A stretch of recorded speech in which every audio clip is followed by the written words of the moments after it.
Витаминки безопасности для тех, кому за. Под таким названием прошла очередная акция ГИБДД. Она посвящена Международному дню пожилых людей. Автоинспекторы оказали практическую помощь людям преклонного возраста. Подробности в материале наших корреспондентов. Акцию провели, чтобы предотвратить на дорогах травматизм среди людей старшего возраста. Тем более, что к наиболее уязвимой категории участников дорожного движения относятся дети и пожилые люди.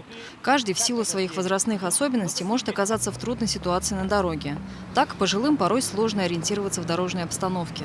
Замедленные реакции не позволяют им своевременно реагировать на опасные ситуации. С начала года на дорогах республики зарегистрировано 43 дорожно-транспортных происшествия, участниками которых стали водители в возрасте старше 60 лет.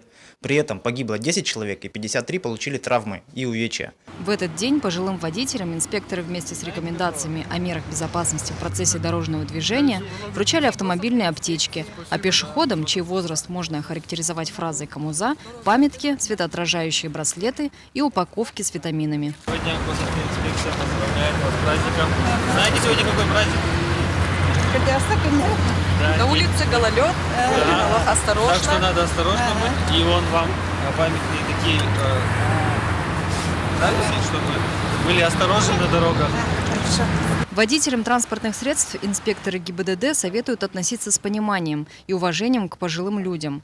Не сигналить и не нервничать, находясь в потоке транспортных средств, если рядом пожилой водитель. Мария Константинова, Александр Колмогоров. Новости столицы.